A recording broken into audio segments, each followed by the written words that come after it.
everybody, I'm Kate Cass, and welcome to our edition of Let's Talk About. And guess what it's time to talk about yet again? This little abomination. On June 26, fans of Lilo and Stitch celebrate Stitch Day after Stitch's designation as Experiment 626. Kinda like May the 4th be with you, except better, because it's about Stitch. Every couple of years for Stitch Day, I've released reviews on the surprisingly multiple Stitch-related TV shows there have been over the years, which have become my most consistently successful videos out of all 160 plus reviews. I've actually been recognized more than once in other people's live chats as the girl who reviewed the Stitch shows. So naturally, there was only one place to go after that. The movies. I have gotten so many requests to review the Lilo and Stitch movies, but after all this time, and how important it's been to my channel, and even my life growing up, I was a bit hesitant to honor those requests. If I was going to review the Lilo and Stitch movies, I wanted it to be for a special occasion. This June will mark the 20th anniversary of Lilo and Stitch. So to celebrate the occasion,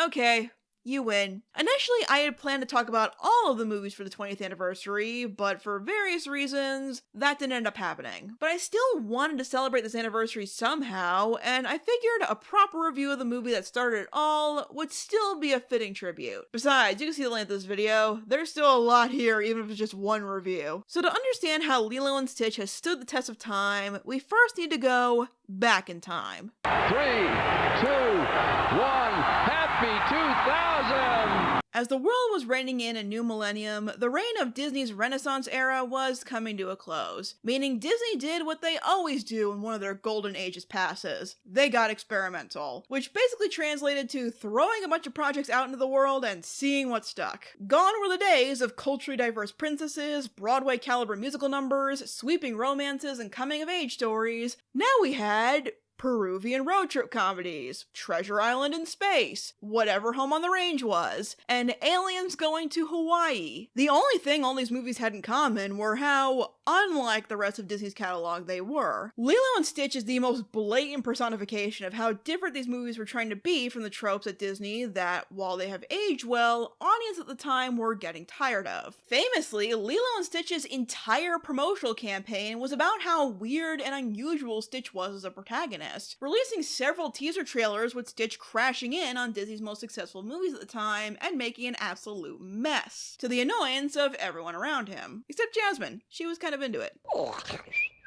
Get your own movie. With how much Lilo and Stitch was flaunting its Disney dissonance, it's kind of amazing in retrospect that Stitch would go on to become one of the company's most beloved and recognized characters. Certainly one of the most merchandised, almost becoming an honorary mascot at this point. And that's really impressive considering how young Stitch is in Disney terms. So what clicked here? What is it about Lilo and Stitch that garnered such success despite how strange it seemed, and stuck with audiences in a way that most of the other films in this era for Disney, despite the fact they all have fans, didn't? Well, you know the drill. Let's take a closer look. Okay, so right off the bat, I don't think we appreciate what an amazing premise Lilo and Stitch has as a film. A weird, lonely little girl unknowingly adopts an alien fugitive as her pet dog. And not a normal looking dog either. That's a story ripe with entertaining possibilities that could not be contained to a single film. It's no wonder this became a franchise. But let me give a more specific premise for all 4 of you who are watching this video who have not seen Lilo and Stitch. The Galactic Federation are on the hunt for an escaped illegal genetic experiment known as Experiment 626. When they discover he wound up on Earth, they send 626's creator and an Earth expert to go get him, where they find him in the care of a little girl, Lilo, who gives 626 the name Stitch, and her sister/guardian, Nani. Through these close encounters with those lost or cast out, they discover what it really means to be part of a greater family. It sounds a little complicated, but I promise it's very straightforward. The concept of Stitch was the brainchild of Disney storyboard artist Chris Sanders. He had conceived of the character years before making the film, but didn't really have a place for him. When Disney was looking for the opportunity to produce a lower budget film, he found his chance. Together with fellow artist Dean DeBlois, and after much trial and error on what the story was ultimately going to be, together they co-wrote and co-directed the movie we all know and love today. On the technical side of things, unlike the more traditional styles of the Disney Renaissance and the more uniform looks of the current revival era, this post-Renaissance era where Lilo and Stitch resides was experimental experimental not just in stories, but in styles. While there are things about the characters and environments that have trademarked Disney styles, for the most part, a lot of the movies in this era have their own distinct looks, and Lilo and Stitch is no exception. The small Hawaiian island of Kauai was chosen as the location as part of the approach to making a smaller animated movie, but in the end, it helped the movie stand out by giving it a very unique backdrop. It works from a story standpoint, stranding Stitch somewhere he can't escape because he can't swim, and somewhere small where he can't wreak havoc on larger cities, and the culture and lifestyles of small island Hawaii are front and center in the daily lives of our protagonists. The fact that Hawaii's economy relies so much on tourism affects Nani's ability to get a steady job, and more commonly known areas of Hawaii's culture like hula dance and surfing are accompanied by the only original songs in the movie, which also have segments of them performed in the Hawaiian language. The crew wanted to represent the Hawaiian culture as respectfully as they could, consulting a well-known Hawaiian chanter, whose name I'm probably going to butcher here so I apologize, Mark Keali Ho'omalu, on the choreography and music. He would even go on to perform the movie's 2 original songs. While I'm always a little bummed when a Disney movie isn't a musical, it was certainly the right approach for Lilo and Stitch. The few original songs really stand out, and it's one of the few Disney films I've seen pull off using licensed songs for a majority of its soundtrack, mostly Elvis songs. Having Stitch dress up while playing Devil in Disguise was perhaps a bit too on the nose, but in a way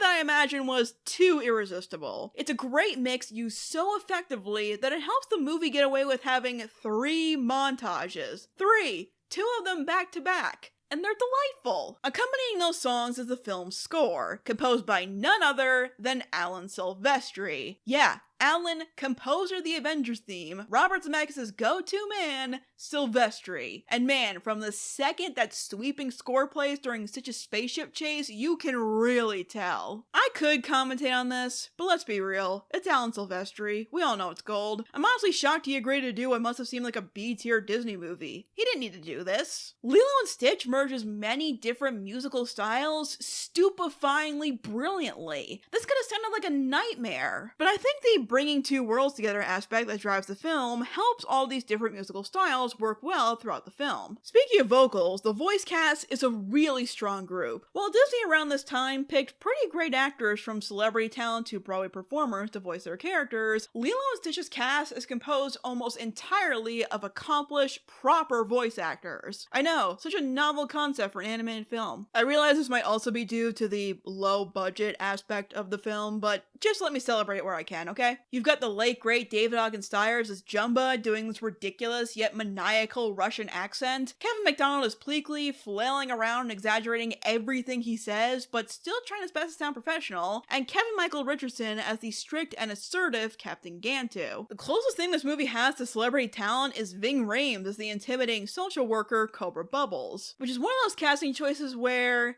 it's just too perfect. No one else could have given Cobra the kind of firm presence that Rhames did. For more theater-savvy performers, there's Zoe Caldwell as the Grand Councilwoman. Like Cobra, she needed to be firm and commanding, and Caldwell really comes through there. Nani and friend of the family David are actually played by Hawaiian actors. Tia Carrera portrays all the difficulties Nani is facing while remembering to be funny when the movie needs some levity, and Jason Scott Lee helps make David's role of supportive and well-meaning good guy complete. They both offered feedback to the crew by helping make Nani and David's use of Hawaiian dialogue and slang terms feel natural and authentic too. Stitch is played by none other than his creator, Chris Sanders. This was due to the surprisingly common occurrence in animation where Sanders did the voice as a placeholder in the scratch track during storyboarding, and they liked it so much that they just ran with it. It's definitely very alien sounding, this high-pitched, raspy, almost Gollum-like way of enunciating, mostly in a weird alien language that is actually decently translatable in places if you pay attention, with broken English mixed in as Stitch spends more time on Earth. It's become an iconic performance at this point, instantly recognizable, but not easily imitated. The greenest performer is obviously Devay Chase as Lilo, who does an amazing job playing this weird and loud, yet caring and sad little girl. One of my favorite anecdotes about this movie is how they needed to get Lilo's lines finalized as quickly as possible because they were worried about Chase's voice changing. Little did they they know that despite the change, she would go on to play Lilo in almost every future project by Disney. The animation itself is smooth and expressive in ways that are distinct for each character. Plus, the CGI has aged remarkably well for an anime film made in the early 2000s, possibly due to the decision to have the look of cell animation layered over the CG spacecrafts, which definitely makes them blend into the world they inhabit much better. One of the most famous aspects of this movie artistically is the watercolor backgrounds. From the cold steel construction of spaceships to the warm Hawaiian beaches, they're beautifully painted in a way that's soft and defined at the same time. It gives the movie a unique look that clearly stuck with viewers of all ages. But what stands out to me the most is the character designs. The human characters have unique looking features, but could still stand proudly next to any other group in Disney's lineup. Then you've got the many different alien species. The alien designs in Lilo and Stitch always stood out to me. It would have been so easy to have a uniform look to all of them, but there are so many shapes and sizes with differing features that in that opening scene at Jumba's trial, you really see this as a collection of galaxies enforcing order, almost like an alien UN. A lot of the aliens share design traits with animal anatomy, particularly reptiles and aquatic animals, except for Pleakley, who looks like a generic little green man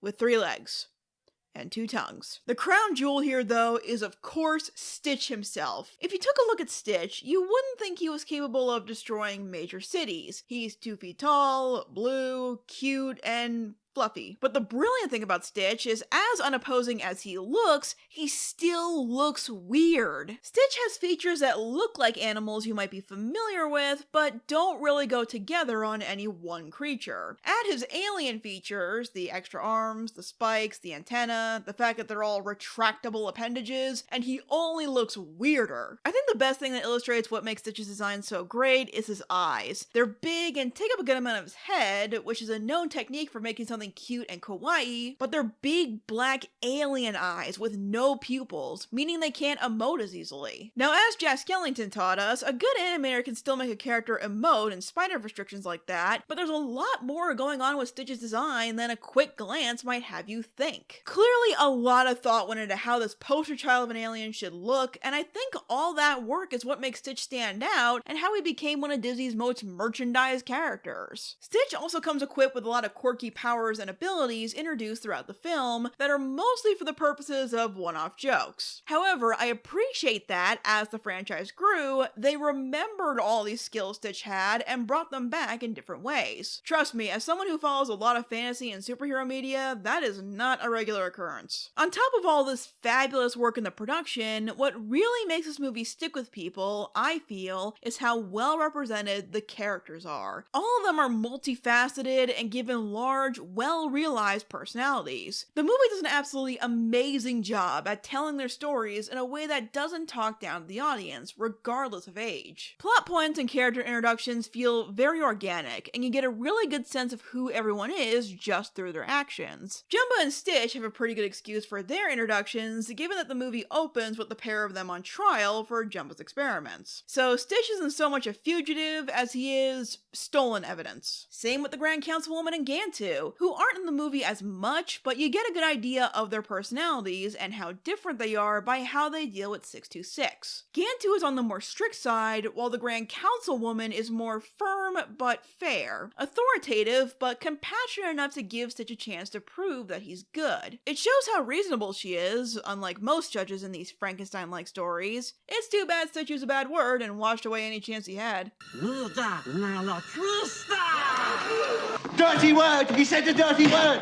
Pleakley has an amazing introduction. With only a few seconds of screen time, you immediately understand everything about him. Not to say he's one note, but that it tells you a lot with very little, by presumably basing all of his studies on Earth around a single viewfinder slide. He clearly has a fascination with the Earth, but doesn't have enough information on it to truly understand the life that lives on it, proudly boasting his naivete unknowingly, resulting in some very humorous moments. But if we want the ultimate example example of this, let's take some time to properly talk about our Earthlings, whose introduction in the film is so well done, it doesn't even need dialogue. The transition from the cold steel ship sailing through the black abyss of space to the warm, tranquil beaches of Hawaii teeming with life is a really great contrast to how different the movie is going to be from this point on, and how tough it's going to be for these two worlds to meet. The movie introduces us to Lilo by just taking us through the ups and downs of her daily life, her hobbies, her obligations, her misconduct, and her loneliness. Same thing with Nani. We're introduced to her when we see the trouble she's having as Lilo's guardian. Between how young she is, how difficult Lilo can be most of the time, and how strict the social worker who's checking in on them seems to be, Nani can get fed up, but is not really in a position where she can show it. It's something you don't really appreciate on first viewing, but all of this information is conveyed in a very organic way. Like, these are real people just going about their day and not devices to tell a bigger story. No one's expositing for the sake of the audience, they're just having conversations, and that's how you learn about these people. Lilo and Nani know what's going on in their lives, and so does everyone else, so there's no need to talk about it outside of trying to figure out how to cope with it, because it's not something people are very comfortable talking about, which is something that kind of gets overlooked in media in general when talking about loss, especially sudden loss. But Lilo and Stitch acknowledges it in a subtle but effective way. You shouldn't. People treat me different.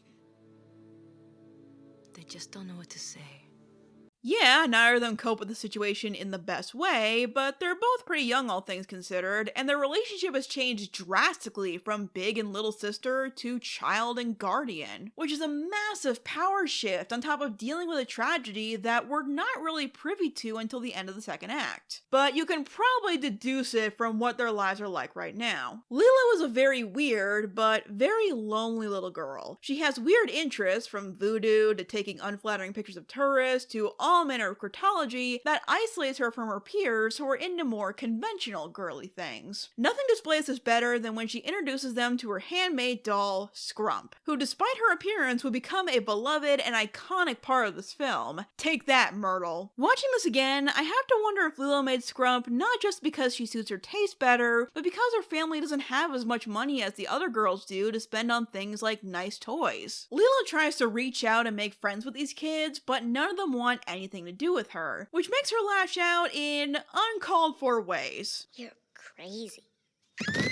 Lilo may lose her patience with Myrtle's comments, but there's more instances of her trying to meet them halfway so they can all be friends. A halfway that the other girls are not willing to meet her at. And while no one should feel obligated to be anyone else's friend, I'm willing to bet that's not just because she bit her. Right now, Lilo is an angry kid. Not so much angry at anyone in particular, but more her situation. And as a young kid dealing with so much, that kind of aggression can come out in unhelpful ways.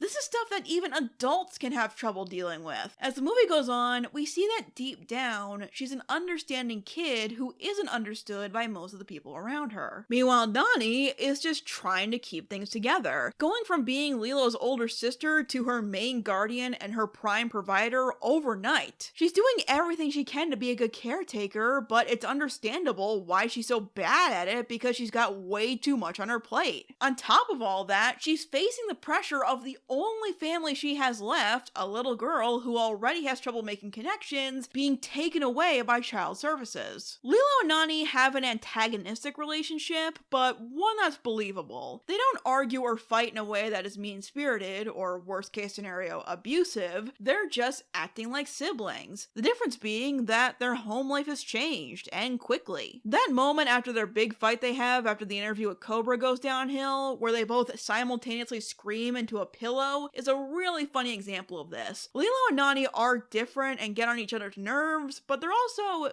very much alike. At the end of the day, these two love each other and would do anything to make the other feel better. But right now, they're lost and lonely, Lilo in particular, making a wish in the middle of the night for a friend who will care for and accept her. Oh god, I'm starting to remember why this movie was so relatable to 11-year-old me. It's just like my life!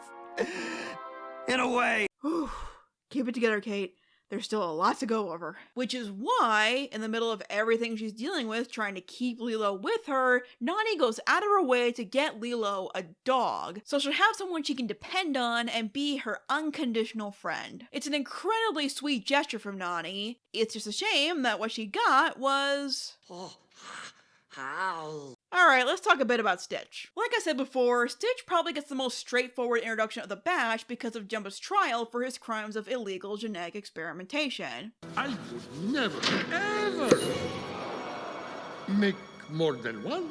You know, Jumbo, I believe that's what we on Earth call perjury. Stitch is shown to be, well, a monster, something maniacal and sadistic. He can be crass and gross, but not in a way that's ever repulsive or unpleasant to watch, which is really impressive if you ask me. When he breaks out of custody, we see all of those abilities in action, lifting 3,000 times his weight, spitting acid, thinking like a supercomputer, etc. Stitch may be mischievous and destructive, but he's not stupid. He's crafty and can use that computing brain Jumbo gave him to get himself out of tough situations, including once he gets to Earth and finds himself in a dog pound. This is where Stitch comes up with the brilliant strategy that he'll be safe if he sticks around with a human. So yes, in case you forgot, Stitch tags along with Lilo to use her as a literal human shield. Pure Ohana energy right there, huh guys? Lilo, being the kind of kid she is immediately accepting of the fact that Stitch is the way he is. Everyone else is weirded out and confused by the so-called dog, but Lilo doesn't find anything wrong with it and just sees him as a great pet. And I honestly can't say I wouldn't have felt the same way. Don't act like you wouldn't have as a kid too. This is where the story properly begins. Now that we've been introduced to who the players are and what they have to deal with, we can see how all of them coming together makes things more difficult, but also changes them. Naturally, having an alien mutation running around your house, glued to the side of the kid you're supposed to be looking after, isn't going to look good with the social worker. Of course, Stitch's attitude and destructive instincts causes a lot of problems for the broken family, making Nani look like a bad guardian and even costing her her job. Once again, it's understandable why she feels this way, but every time Nani is tempted or provoked to get rid of Stitch because she rightfully thinks he's dangerous, she can't bring herself to do it. Because while Stitch is causing Nani nothing but trouble, he actually does a lot of good for Lilo. The way Lilo behaves in the second act of this film is considerably different from the first act, because suddenly, Lilo has somewhere else to focus her attention. In these early days, Stitch wasn't exactly Lilo's best friend. In fact, to him, she was just a survival tactic. But helping someone behave better and belong in the family helps Lilo mature and focus her energy on something loving and productive, rehabilitating Stitch. She's still weird and loud, but now she has someone around she can have a positive effect on, which is why she's so passionate about keeping him, because she wants Stitch to be a part of their family, and it's that desire that has Lilo voice what will become the ultimate mantra of the entire franchise. Ohana means family. Family means nobody gets left behind or forgotten.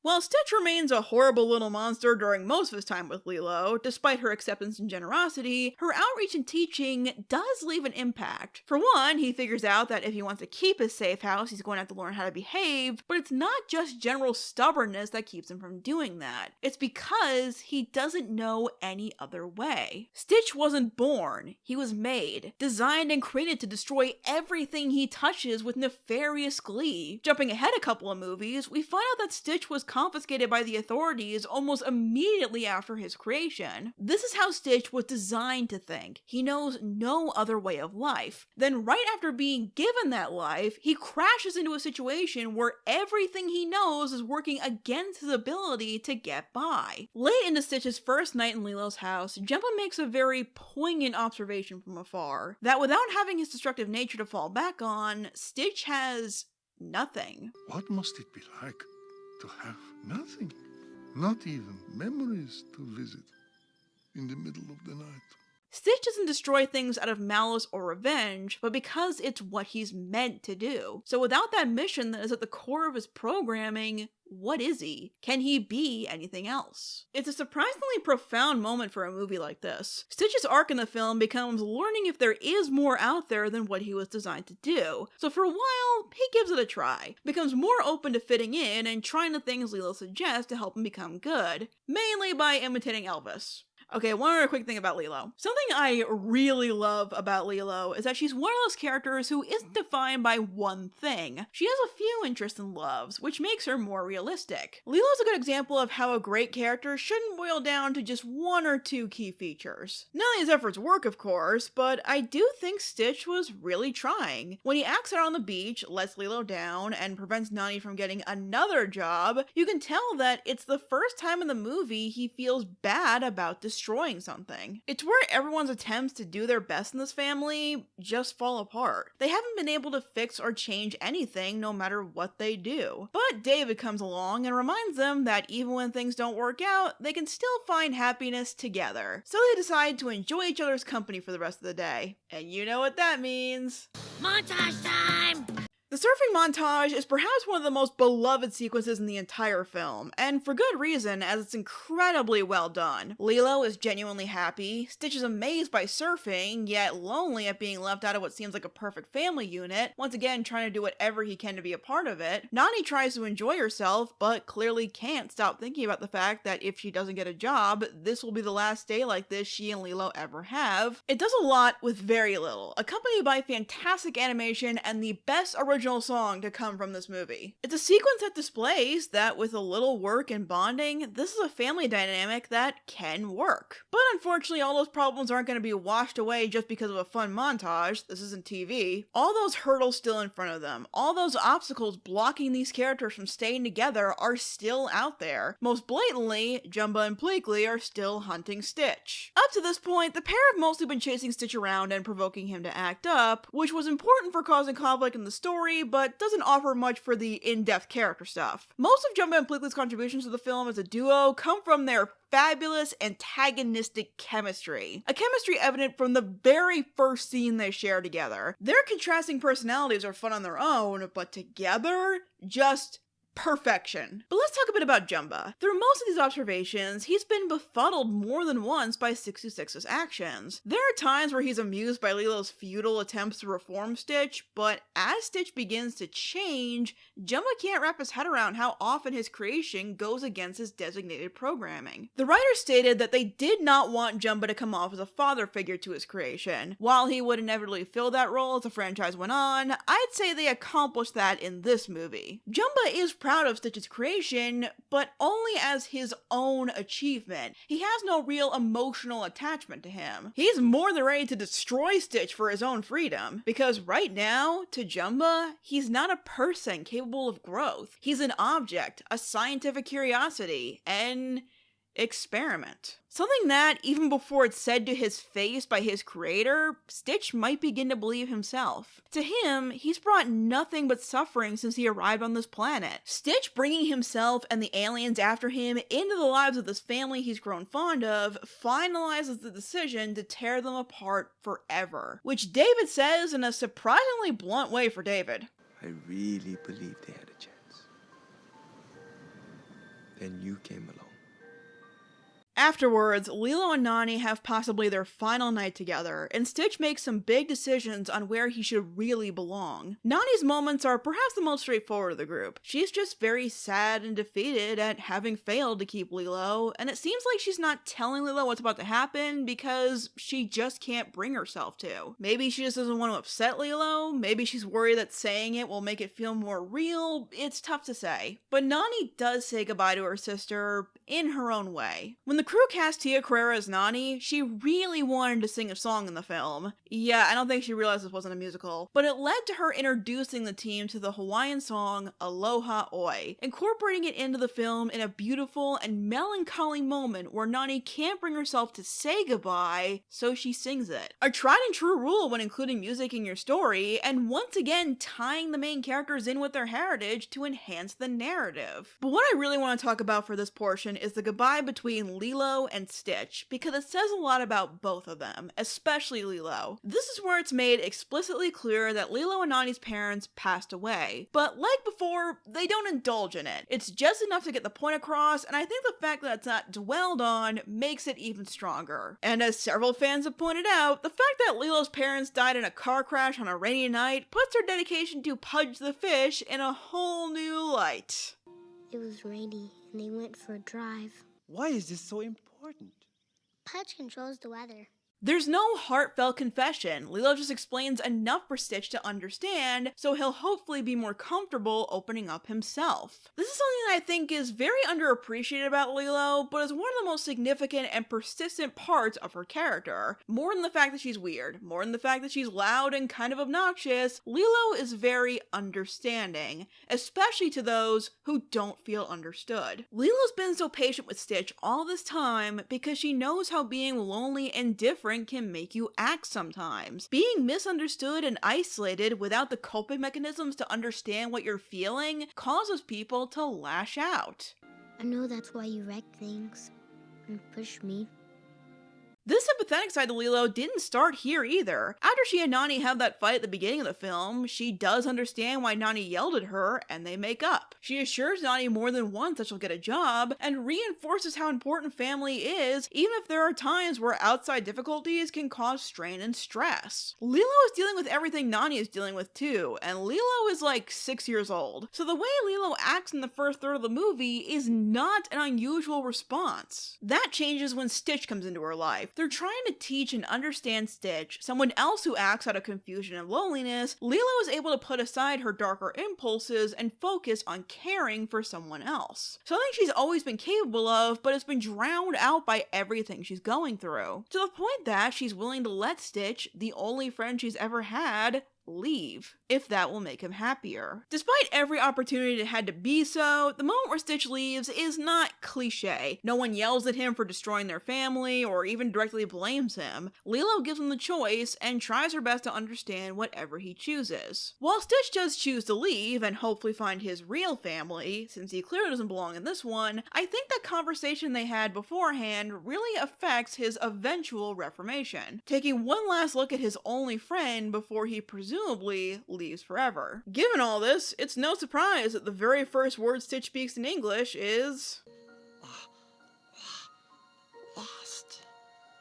But Stitch isn't done ruining this family's life yet. For a while, I wondered why Stitch ran back to Lilo when Jumba found him. Then I realized that he needs his human shield back. As much as Stitch cares now, old habits die hard. Fun fact, the fight between Stitch and Jumba was originally much more violent, but after screening the film, they toned it down to sway concerns of the viewers to be more cartoonish and styled up for slapstick, while still keeping the tension intact, of course. I know it can annoy people when animated projects are toned down like this, but given how heavy the rest of the film is, I think it was for the best. The hot potato sequence still cracks me up. That said, you can usually tell which parts they went back and reanimated in this last third to accommodate for this, because there are points in this fight where Jumba always seems slightly off model to me. Anyway, it's all fun and games until it's not. The sequence is fun and crazy, sure, but the movie sobers up really quickly to remind us how it's the last straw that makes everything fall apart. Lilo realizes in real time that she's about to be taken away from the only family she has left, while Nani is screaming at Cobra to not do it, and Stitch tries to make it up to her by returning her slightly crispy family photo and coming clean about being an alien, but at this point it seems to be too late. I think this is the only time Lilo is genuinely angry at Stitch and wants nothing to do with him anymore. Sure is lucky that Gantu comes along for the first of many, many times he would capture these two, but it's also at this point where everything falls apart that everything comes together. The main theme of the movie is that it has no heroes and it has no villains. It's just a bunch of people and aliens trying their best, deciding how much they're willing to change or look at things a different way. The only person who could remotely be considered a villain is Gantu because he doesn't change his viewpoint at any time. Even then you could argue he was just trying to do his job, but with that in mind, it's no wonder he would become the main antagonist of the franchise from this point on. When you break it all down, the conflict of Lilo and Stitch is a very multifaceted one. You want Lilo and Nani to stay together, but it's also clear that they're having trouble keeping things together without their parents. Cobra is very vocal on how much he doesn't think this is a fit home for Lilo, but he's not malicious about it. He's just doing what he genuinely believes is best, and with a mild amount of remorse. Same with Jumba and Pleakley, honestly. As far as they and the Galactic Federation know, Stitch is a destructive force that must be contained for the greater good. Even the guy who has to fire Nani looks like he felt bad about about it. These are tough situations to be in, but might be more relatable than some viewers might think. So when Jumba states earlier in the film that Stitch is only capable of destroying things, that he can never belong anywhere, it's in direct contradiction with the overall theme of the movie, one that becomes much more evident once we reach the point where Lilo is captured. Despite Nani's best efforts, in the face of forces far beyond her comprehension, now that she's discovered the aliens' involvement, it seems like there's nothing she can do, and she is all alone like she's been fearing through the entire film, but for reasons far worse than she could have ever imagined. However, that's when Stitch reminds her of what Lilo taught him about Ohana. Ohana means family. Family means nobody gets left behind or forgotten. Nani and Stitch may have differences, but now they have one thing in common. They love Lilo. No matter how difficult they can be, once you accept someone as family, when you let them in your heart and they do the same, they don't get left behind. In this moment, when all feels lost, Stitch has found his family, and will do everything he can to keep them together, including recruiting Jumba and Pleakley to help him rescue Lilo, proving that they're good guys too. See? All comes full circle. Now, I know I talked about the production and animation and stuff already, but for this final battle, we need to talk about it from a production standpoint real quick because... oh boy. Infamously, the final battle of this film was meant to involve Stitch chasing down Gantu's spaceship with a 747 airplane that would fly through the skyline of Honolulu in pursuit. This was changed late into production due to the similarities to the 9/11 terrorist attacks. Now, it goes without saying, this was the right decision, but in the end, I do think it wound up being a change that benefited the franchise in the long run, as the plane was swapped out for this gigantic spaceship that Jumba and Pleakley used to get to Earth. Turns out it's Jumba's. How those keys weren't confiscated, I have no idea, but this was a last minute change, so I'll allow it. Jumba's ship will become one of the most recognizable and frequently used objects in the franchise. There are so many stories as the series went on that wouldn't have been possible without the group having a spaceship on hand. They made the best out of a bad situation, and if you ask me, it only made the final product better. Plus, it's just a great climax, action-packed, well-animated, with some heartfelt dedication to top it off. It's amazing how heroic a creation like Stitch can be when there's something he cares about driving him. Why does that suddenly sound familiar? Well, let's be real. We all know the real hero here is David, who's super chill about giving everyone on the crashed spaceship a ride. Eventually, though, the Grand Councilwoman, tired of everyone's utter incompetence, goes, "Fine, I'll do it myself," and assures that Stitch is placed in custody. But before this can get really sad, something very interesting happens. Can Stitch say goodbye? Yes. Thank you. I can't quite explain it, but Stitch asking politely in complete sentences if he can say goodbye to his family always makes me tear up happy tears. I think it comes down to the fact that this is where Stitch completes his arc. He went from a monster with a narrow mindset and too much power for his own good to a loving, responsible creature. This is not only the moment where he accepts Lilo and Nani as his family, but where he's willing to accept whatever punishment he's about to face with grace and dignity. It's such a satisfying arc, one the Grand Councilwoman notices too. She was diplomatic to Stitch when he was first brought before her, but when he failed to show any compassion, she got merciless pretty quickly in fulfilling her duty, willing to eliminate an entire planet just to destroy or just capture a 2-foot-tall renegade science experiment, which makes her all the more perplexed when she sees how much Stitch has changed, but not in a bad way. So when she's given the opportunity to let him go and live on Earth with his new family, she gladly takes it. Honestly, I always love the loophole they came up with here. Having it so the Galactic Federation can't take Stitch because Lilo adopted him and therefore owns him is a really cute way to resolve this whole matter. The thing that brought them together is a thing that will keep them together. Looks like Jumba and Pleakley are gonna stick around too, because the Grand Councilwoman won't give them a ride, and I guess their ship is out of gas after that chase. I don't know. Oh, and one more thing before we wrap up. You look familiar.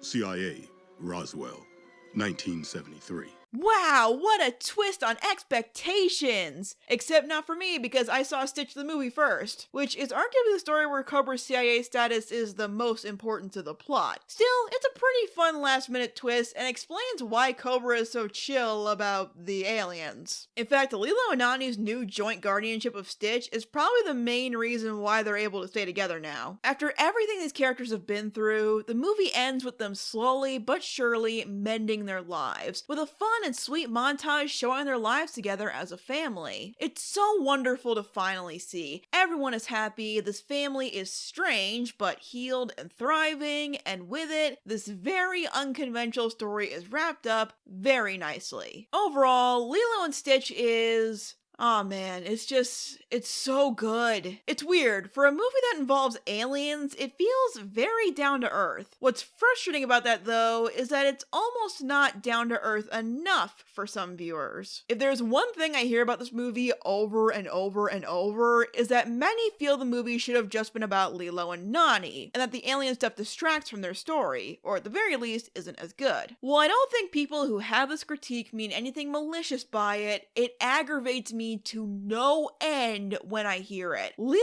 and Stitch is not a complete story without Lilo and Stitch. Without Stitch rampaging into their lives, Lilo and Nani's problems would have remained the same. There would have been nothing to shake up their home life, and Lilo likely would have been taken away and placed in foster care. Stitch is the inciting incident, the thing that changes everything, and the thing that ultimately brings everything together. Stitch's reformation makes the theme of Ohana that defines the movie whole. Not that you should accept people as family no matter what they do, but that you should treat people like family once you accept them. You do that, and it can have a profound effect on both sides. Lilo and Stitch has the surprisingly deep theme of having loved ones who accept you for who you are, while being challenged to grow and change and be the best version of yourself you can be to keep them in your life. It's a tough tightrope to walk, but this movie did it very gracefully. It's arguably the first main Disney film that focuses on a family relationship rather than a romantic one, an approach that has slowly but surely become the model for some of Disney's most successful projects since. Even if the results weren't immediate, I think we owe Lilo and Stitch quite a bit for proving that this is a direction that works. The premise is an absolutely brilliant one for a family film. The characters are exceptionally realized and fleshed out as they go on some of the most emotionally challenging journeys I've ever seen in an animated movie. The animation is utilized exceptionally at getting across the mood of a moment, be it light or heavy, or the atmosphere of a scene, be it warm or cold, and the story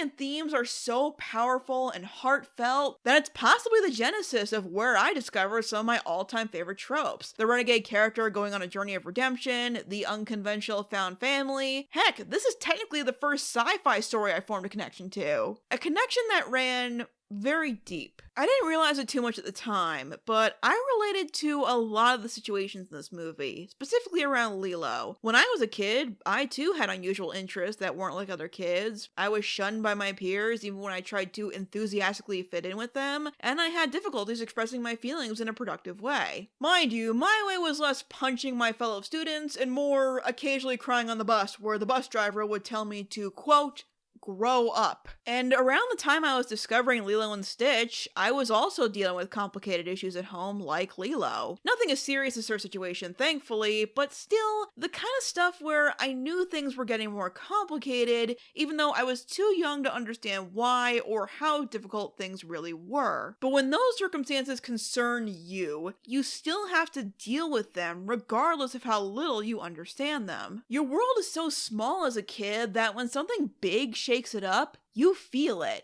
deep down. It was a time where I too would be alone in my room most days, watching this movie or other parts of the franchise, hoping that I'd have a friend as great as Stitch was to Lilo. At this point, I feel I should clarify that I did have one or two friends as a kid, but at this point in time, it was clear that we were slowly but surely growing apart. Like how The Lion King showed me that things can get better after things get bad, Lilo and Stitch showed me how friends and family can come from anywhere if you're willing to put yourself out there and try. It's a lesson that definitely took me a while to internalize, and one I still struggle with. But What I couldn't have expected all those years ago was that, like Lilo, my friends would be from far away, a little eccentric, but will become invaluable companions. Which only makes a movie like this that pushes that philosophy mean all the more to me, and hopefully many out there like me. It's inspirational in a way that this little creature Chris Sanders dreamed up that he just couldn't find the right story for fit into a movie about unlikely beings finding a home and acceptance through change and growth. In that context, it's no wonder Stitch went on to become one of the most popular and recognizable characters in Disney's library. Despite being made during one of the most uncertain times in Disney's production history, with no real direction for what the company was going to do next, Lilo and Stitch is a fantastic film with a little bit of everything for all ages. One that, like the best Disney has to offer, is going to be beloved for generations to come. Now, while the original film is phenomenal, we spent a very long time just talking about it, part of the key to the longevity of Lilo and Stitch is that this was by no means the end of the story. With the ending montage, the movie does feel complete,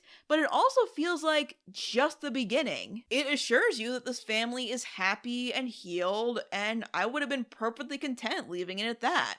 But it also shows you the fun that can be had with this new, unconventional family unit. Little did we know that this would only be the beginning of a much larger story, which we'll hopefully be able to cover another Stitch Day, but until then, aloha. Thanks for watching, everyone. Definitely let me know what you thought of this movie in the comments below. That's why this series is called Let's Talk About. Also, I'm recording this last bit a few days before June 26th, trying to get this out in time for Stitch Day, so if I didn't, I apologize. I really tried. I want to give a very special thanks to my patrons who help support my content, including David L. Sproul, Sebastian Canino, Sid McGinn Reviews, Chelsea A. Crandall, Hawk Hero, Jinx Productions, and Wait in the Wings. If you'd like to join these fine people in supporting my content while getting cool exclusive perks, you can check out my Patreon page at the link in the description, as well as my other social media if you'd like to check out any of those. Thank you so much again for watching, and I will see you guys next time.